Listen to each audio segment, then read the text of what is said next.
My name is Abdullah Kawaja. I am here with my colleagues Shaylin Pillay and Sonia Kalbergi, and today we will be talking about the dilemma Ms. Jill Klein is facing.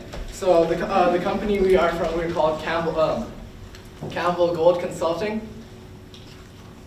So today what the agenda is looking like is we're going to identify the problem statement, the problem Ms. Klein is facing. We will do a SWOT analysis and a financial analysis of her situation, followed by the alternatives leading into the recommendation, which will lead into how we plan on implementing that recommendation, followed by some financials, and that is where we will end off our presentation. So the problem Jill Klein is facing, regardless of her being majoring in finance, she's having some trouble managing her budget and her financing, so she tends to spend a little more than she can. She also has been exploring some housing opportunities, so there's a little bit of a deadline on the decision she has to make, as the housing she is looking at will be taken over next week, so she has to make this decision very quickly. So who is Ms. Jill Klein? Jill Klein is part-time employed at the Gap. She also works at her mother's finance firm in business admin.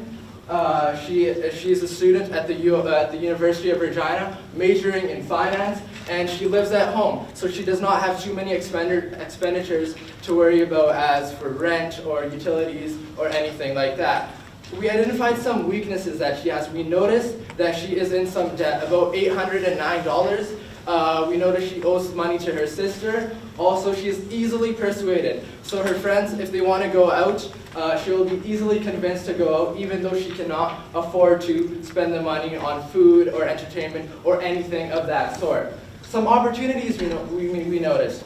Ms. Jill Klein, she wants to move out. She wants to own her own property. So we would like to get her to do that as soon as she can. We also noticed that she would like to invest in a tax-free savings account. Also, we want her to save for retirement. Retirement is very crucial in today's world, and we want her to have money so she can be comfortable in the future. Some threats we noticed, as I mentioned, her friends can easily convince her to go out, even though she can't afford it. We consider her friends sort of a threat, as great as they may be. We noticed that the interest rate on her MasterCard is 19.99%. So with her minimum payments of $15 a month, it will take her 12 years to pay off the $800 she only has on her bill. So in interest, she would pay about her net income she brings in every month. So that is a lot of money, and we don't want to have her pay that.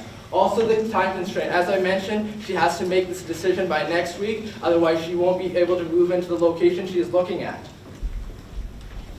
So getting into the financials a little bit, we noticed that she makes a gross income of $2,100 each month.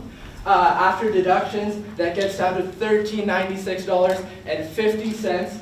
After her total expenses of $1,296.50, she has a net income of $100.50. I spoke about her debt. She has a MasterCard debt of $809 at an interest rate of 19.99%. So it is increasing that drastically, and we want her to get that off her back right away. Also, she has $1,000 in a stagnant savings account, so we notice that it's a great strength to have, and that she has savings regardless of her debt. So we will talk about how we will get rid of that right away. I will now pass it on to Shaylin Pillay, who will discuss the decision criteria, followed by the alternatives we identified for Ms. Klein today. Thank you very much, Abdullah. So, Ms. Klein, we've identified for you 4 decision criteria, which we use to help make our recommendation for you in the future plans. So our first decision criteria is your comfort level. We know that you've been living a comfortable life living at home, and while we make the decision in this recommendation, we know there's going to be budget cuts. But we want them to be small budget cuts, not drastic budget cuts, so you still feel comfortable as you're going.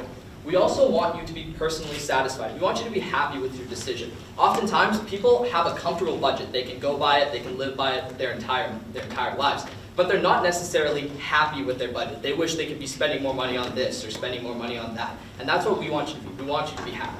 Third of all, you've identified to us 2 short-term goals. Your first, which all focus around your debt. Your first short-term goal was to pay the $200 that you owe your sister for the birthday present you bought your parents a few months ago. I hope it was pretty good. Second, the other short-term goal is that you want to pay off that $809 credit card debt. As my colleague Abdullah said, if you make those minimum monthly payments of $15, you're going to take approximately 12 years or about 144 months to pay off that debt, while increasing your payments would drastically cut that, and that's what we plan to do as well. And finally, your long-term goals. Your major long-term goal was to purchase your own home. And to do that, you needed a down payment of approximately $8,000. And that's what we hope to get you with our new decision.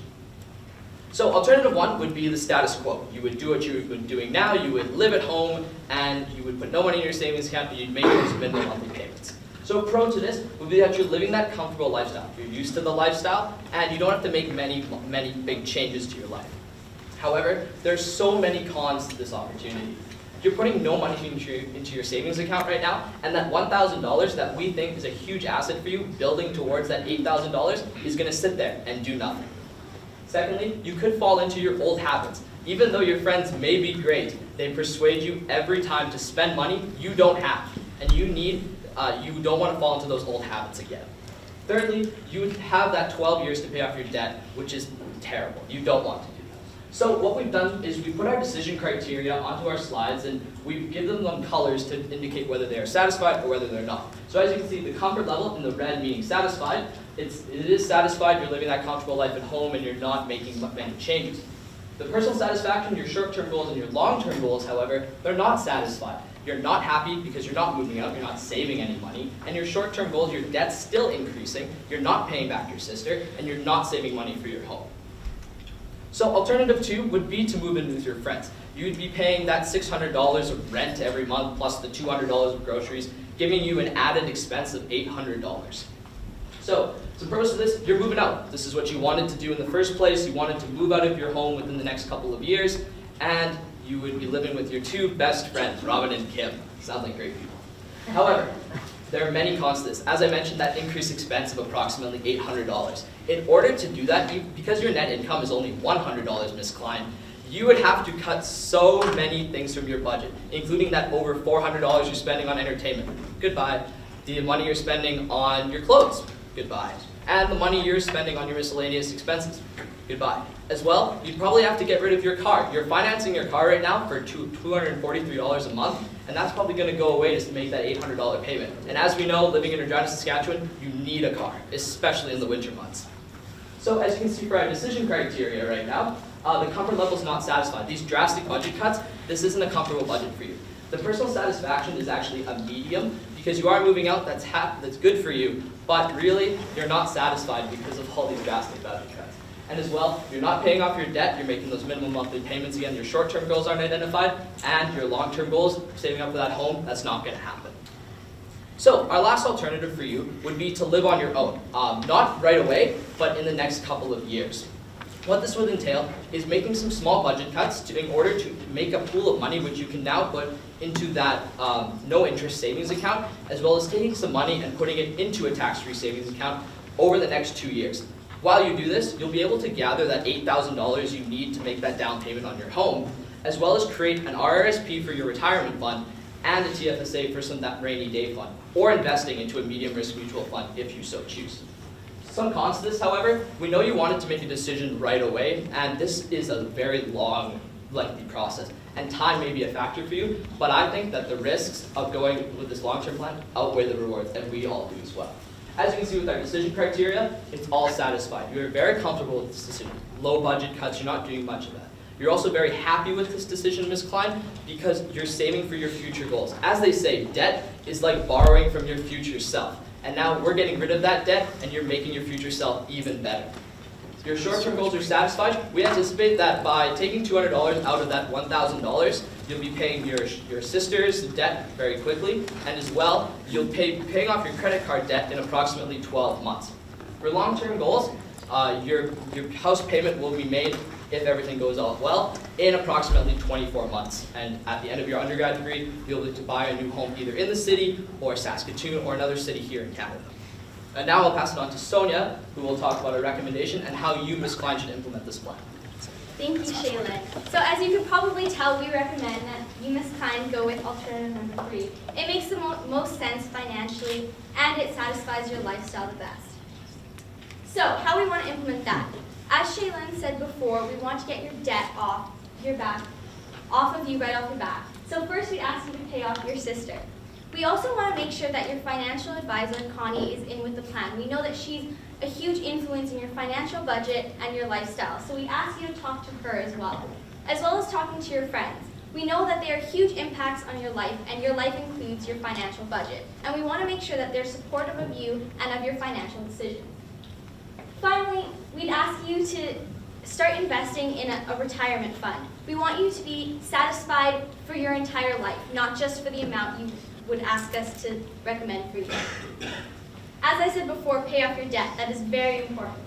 We also want you to cut your accounts. We need to allocate money for paying off your debt and for getting your budget back on track. And for that, we do still need to cut some of your accounts, unfortunately. And of course, adding to your savings. We want you to be happy for a very long time, and that includes having savings. And finally, at the end of the 2-year term, we ask you to reevaluate. We want to make sure that you have all the right numbers in all the right places and that you are satisfied with what you're doing, because in reality, it all comes down to you. And finally, if you do like your numbers and you do think you're going in the right place and you have that $8,000 that you need for a house, we want you to move out, because we do know that that is, in the end, your long-term goal. So, just outlining a few key budget details. First things first, as I said before, pay off your sister, and we'd ask you to do that using the current $1,000 you have in your savings account. Just get that out there right now and just get it over with. And after that, we'd ask you to start increasing your credit card payments to $75 a month, paying the minimum fee on your credit card. Everyone knows is a bad idea, and we just want to get you off of that track. And finally, decrease your various accounts. Those accounts would be your clothing, entertainment, and miscellaneous, which I will get to in the next slide, as well as establishing a retirement fund and putting in an extra $25 a month into your tax-free savings account. Okay, now looking at a more detailed version of the budget. So as I said before, cutting from your clothing account is first. So we ask you to cut $50 from that, which isn't very much, so we hope you'd still be satisfied with that. And then moving down to entertainment, we'd ask you to cut $160 out of that. We know it is a more drastic cut, but unfortunately it's a cut that has to happen. And at the end, just $20 off of your miscellaneous expense. And all of that would go into your savings account, making that $245 a month. And that would leave you with a total of $85 left over in the month. So we'd ask you to put $75 of that into paying back your credit card budget. And the other $10 would go into your savings account as well. And now I'd like to pass it on to Shaylin for the contingency plan. Thank you, Sonia. So, Ms. Klein, as you can see, we do have a good plan laid out for you right now. But if everything doesn't work out the way it should, if there is an economic downturn, or if you total your car and have to make these payments, we've created a contingency plan for you. So, after 2 years, this is going to come into effect if you can't make that $8,000 down payment onto your new home. What we recommend for you to do is to stay at home with your parents. Your parents are going to charge you that $500 extra fee to stay in the home and rent the place. Just an update as well, your TFSA will have approximately $600 after you make those $25 payments every month, plus the 1% interest. What this would do is that's just a backup fund just in case you need to make this payment. But however, what we've allocated for is because you're a hardworking girl, you're making a finance degree, you know how this works, you're a hardworking person, we anticipate that in your job at the Gap, you're going to get a 25-cent increase in your pay per hour every year. So that means you're going to have $500 at the end of 2 years extra per month. To allocate the $500 as well, unfortunately, you are going to have to reduce your savings by $85. This may seem like a lot, but we're working towards that goal of owning your own home, getting that $8,000 down payment. And finally, you'll need to increase your net pay to $1,700, which is going to happen with this $500 increase. So an updated budget, or updated net income table. So your gross income per month with the $500 extra dollars would be approximately $2,600. After deductions, your net pay is going to be around $1,700, which we outlined was what you needed to have. And finally, your total current expenses are going to be reduced from that $1,389, cutting that $85 out, as well as taking $75 out from paying your credit card. And then income 5. And now I'll pass it on to Abdullah to say some final thank yous. So we're gonna do it, no final thank yous? Now 5 minutes of questions. Very good presentation, you guys. Just one question. Did you guys consider using that $1,000 in a savings account for anything else aside from taking $200 just to pay off that cistern? Yes, you could have used that money to pay off your credit card debt. However, it's more important that you use that base of $800 to start saving for that home with the plan. If you did use that, you would only have $200 left, and you would need to make some more drastic cuts to your budget in order to reach that goal, or your goal would take much longer time. And we don't know what you want to do in the next 2 years. Do you want to pursue a postgraduate degree or travel? And with the new the tax-free savings account having that money in place, you should be able to do that if you're required to. Thank you, great presentation. Just on one question regarding the proposed updated budget, I'm just wondering why you decided not to go a bit more aggressive as far as spending. Well, we still want Ms. Klein to be comfortable. We don't want her to overdo it, but at the same time, we want her to be okay. And she seems to like her budget right now, and we don't think it's too drastic for her, being a university student. But we also don't want her to exceed her budget and, you know, go over the top. So we didn't want to cut too much away to cause her to be straight from the budget. Like the other two said, really great presentation. Thank you. Flowed really nicely. Thank you. You guys, like I said, going without cue cards is always a big thing. So that's nice to see. Great job.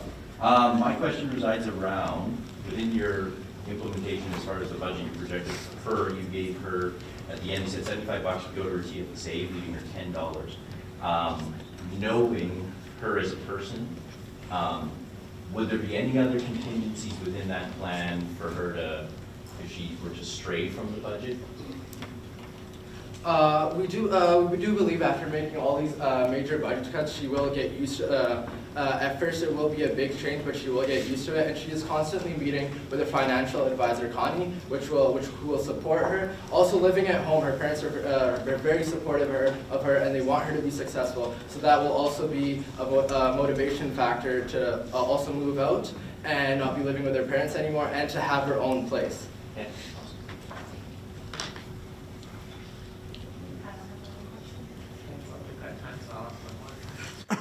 What would you recommend she do with her credit card after she pays it off? Should she keep it? Should she kind of like throw it in the garbage? What should she do? I would keep the credit card. Personally, and I think my colleagues would support that. I would keep the credit card, but that payment should be for items you know you can pay for immediately. So a payment of $30 or $50. What she should invest in is actually a debit card. A debit card where she can use, she knows that's her money, and she can use that money to pay off other expenses as well. And any big payment should be consulted with the financial advisor. If she wanted to purchase a new flat screen TV, $500, consult Connie. Connie would be her best friend in this process, and she already is. She meets her regularly, and she would be the best person to talk about this. Yeah, for me, I think the only other thing I wanted to know was, I like the way that you presented the alternatives and then kind of went with your idea at the end and flowed through there. As far as those other alternatives, if she wanted to go down those routes, were there contingencies in there that you could make it work for her? Because the map looked like it wasn't going to work in any way, but was there alternatives that you could see doing that would be successful? Yes, there would be. However, like I said, there would be such drastic cuts for this to happen. She wouldn't be happy. She would be spending such little money, or she would have to get another job. And being a student, us especially, or aspiring university students, time management is a key. And owning 3 part-time jobs, even if you are working for your parents, you may be able to cut those hours, but 3 part-time jobs, that's very tough to handle on top of homework, a finance degree. Third-year finance is probably one of the hardest things to do, I would anticipate. So I would believe, I don't know, the finance gurus in the room may have a better idea of this, but I anticipate that would be extremely hard to do, and that's why we wouldn't recommend those ones.